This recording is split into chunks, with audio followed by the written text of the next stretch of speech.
Sahyadri bulletin media partner Nagar Sahyadri associated by Sahyadri publication.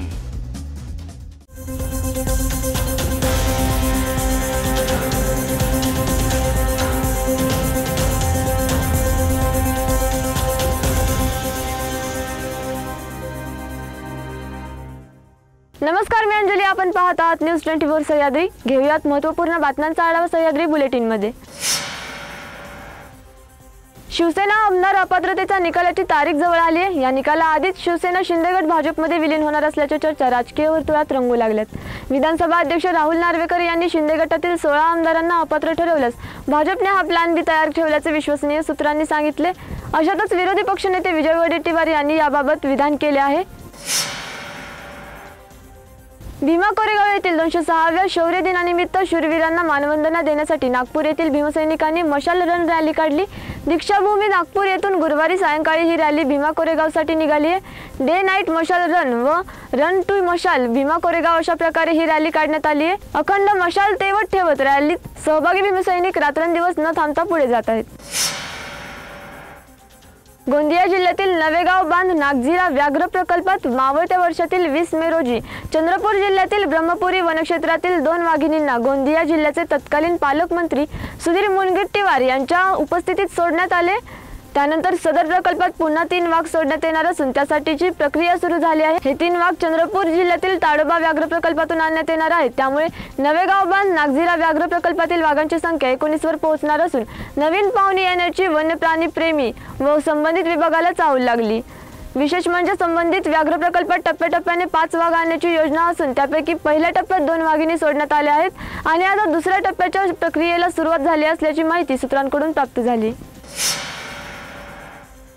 राज्य सरकारने सहकारी दूध संघात दूध घालणाऱ्या शेतकऱ्यांनाच अनुदान जाहीर केले।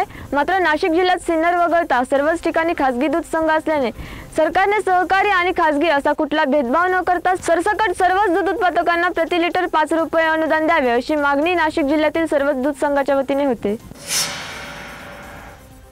सिंधुदुर्ग जिल्ह्यातील कणकवली पटवर्धन चौकात मोटारसायकल बंद पडल्याने भाड्याची रिक्षा करून कणकवली समर्थनगर येथे जाण्यासाठी निघालेल्या एका प्रवाशाचे अपहरण करत त्याला मारहाण करण्यात आली आहे।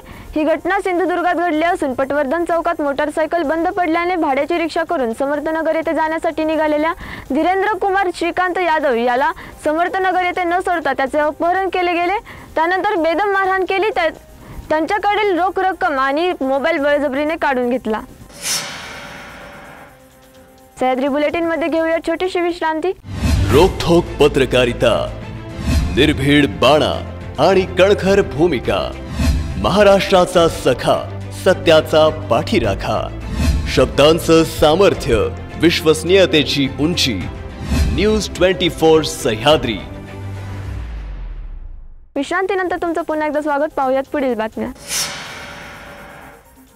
आगामी लोकसभा निवडणुकीसाठी मोर्चे बांधणी सुरू असतानाच महाविकास आघाडीमध्ये जागा वाटपावरून जोरदार दावे प्रतिदावे केले जात आहेत। एकीकडे शिवसेना ठाकरे गटाच्या वतीने संजय राऊत यांनी 23 जागांवर दावा ठोकला होता, तर तुम्ही एवढ्या जागा लढवल्या तर आम्ही कुठून लढायचं असा प्रश्न काँग्रेस नेते संजय निरुपम यांनी विचारला होता। त्यावरून आता संजय राऊत यांनी निरुपम यांना चांगलेच सुनावले आहे। तसेच काँग्रेसचे हायकमांड हे दिल्लीत असतात, त्यामुळे जागा वाटपाची चर्चा ही दिल्लीतच होईल असेही संजय राऊत यांनी स्पष्ट केले। प्लास्टिक पिशव्या वापराविरोधात आवाहन करूनही कल्याणच्या भाजी मंडईत भाजी विक्रेत्यांकडून सर्रासपणे प्लास्टिकचा वापर केला जातोय। या पार्श्वभूमीवर कल्याण डोंबिवली महापालिकेच्या पथकाने आज भाजी मंडईची पाहणी केली। यावेळी प्लास्टिक पिशव्यांचा वापर करणाऱ्या भाजी विक्रेत्यांवर दंडात्मक कारवाई करण्यात आली। त्याचप्रमाणे कापडी पिशव्या वापरण्याचे आवाहन देखील करण्यात आले। बाजार प्रशासनाला देखील सक्त सूचना देण्यात आल्या। नागपूरच्या बिळगाव परिसरात झालेल्या अपघातात 2 मुलांचा टिप्पर खाली चिरडल्या गेल्याने मृत्यू झाल्याचा धक्कादायक प्रकार समोर आलाय। अपघातात भाऊ बहिणीचा मृत्यू झाल्यानंतर संतप्त जमावाने ट्रक पेटवून देत वाहनांची तोडफोड केली। घटनेची माहिती मिळताच पोलिसांनी घटनास्थळी दाखल झाले। दरम्यान अपघातात दोन्ही मुलांचा मृत्यू झाल्याची प्राथमिक माहिती मिळताच नागरिक संतप्त झाले आणि त्यांनी या टिप्परला आग लावली। वाटोडा पोलीस स्टेशनच्या हद्दीत ही घटना घडली आहे। नाशिकमधील तृतीयपंथी अयोध्येतील राम मंदिर लोकार्पण सोहळ्याला जाणार आहेत। किन्नर आराखड्याला राम मंदिर प्राणप्रतिष्ठा सोहळ्याचे निमंत्रण देण्यात आले आहे। राम मंदिर सोहळ्याच्या निमंत्रणासाठी नाशिक शहरातील विविध संस्थांच्या माध्यमातून अक्षता वाटप करण्यात येत आहेत।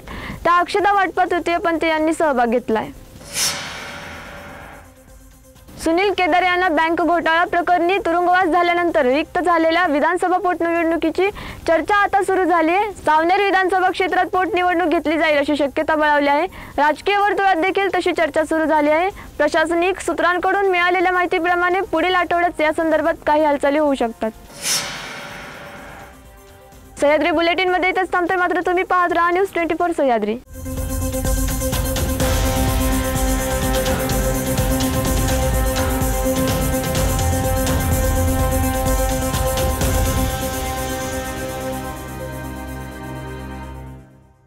शब्दांचं सामर्थ्य, विश्वसनीयतेची उंची, न्यूज 24 सह्याद्री।